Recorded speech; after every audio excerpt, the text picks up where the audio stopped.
minty, and cinnamon. Delicious. It's been a while since we've hung out, Cornea. It really has been. How have you been, my ever cameo-making friend? Well, you know, the usual.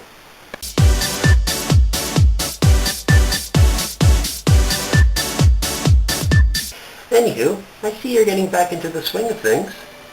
Yep, but this time around I'm going to put a lot more effort into my videos. Oh, you mean like actually writing a script for this review? Shut up. Anywho, let's get to the meat of this video that'll probably only get 20 views at the most. My review of Doctor Strange. Have you perchance seen the latest entry to the Marvel Cinematic Universe? Are you kidding me? I wouldn't have missed it for the world. Well, unless it was a week-long trip to Hawaii, then I probably would have waited for the DVD release. But yeah, I thought it was pretty good. Me too. Like Guardians of the Galaxy and Ant-Man, this movie takes a comic book superhero that nobody knows anything about, covers their origin story, and brings them to the MCU in a creative and entertaining way. Couldn't have said it better myself.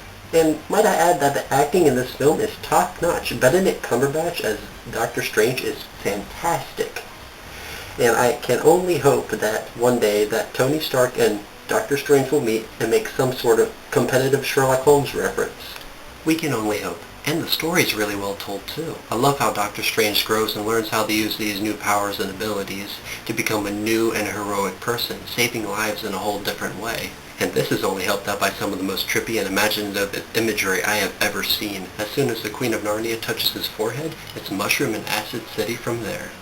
This puts Inception to shame, believe me. Not to mention the badass action, especially when fight scenes take place when the reality and buildings are folding in on themselves. It's wild stuff. I love it. Definitely. But I will say that the villains, again, are really underwhelming. But at least these ones are essential to the storyline and are a legitimate threat. Who even remembers the Dark Elves? Before the Dark World never happened, but I see your point. And I expected Dormammu to look like the dude I play as in Marvel vs. Capcom 3 all the time. Not a giant space head. But hopefully he'll make an appearance as that form in a future MCU movie. Fingers crossed. And also the humor in these movies is usually really great. About 90% of the jokes work. But this one felt like 70%-ish. Some of the jokes just really didn't work, and some of the jokes were in scenes that they really shouldn't have been. But the Beyonce thing was absolutely hilarious. I did laugh my butt off a couple times. For sure! Now that we've covered the good and the bad, what's the final verdict, Jeff?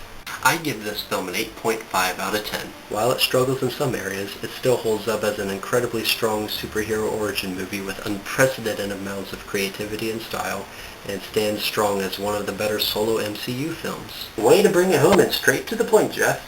And speaking of magic, would you mind if I showed you a trick I've been working on? Like turning a stuffed Taco Bell toy dog into an actual chihuahua? Not exactly, but what if I told you I could take any generic toy and make it into a name brand product that you could sell for at least 20 bucks? Observe. Just a little sorcerer mumbo jumbo and a few magic words. Wunga wunga, pricey price, moi moi. And ta-da! Now he's Weezy from Toy Story 2. Now what do you think of that? That is awesome. I would even pay 30 bucks for that. No you wouldn't. You're right. I'd beat the living crap out of you and take it for myself. Say what now? Oh,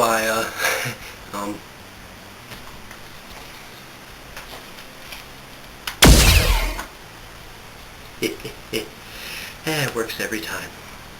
And I would even pay 30 bucks for that, my good friend. For what? Where am I? Who are you? Who am I? Aw, crap.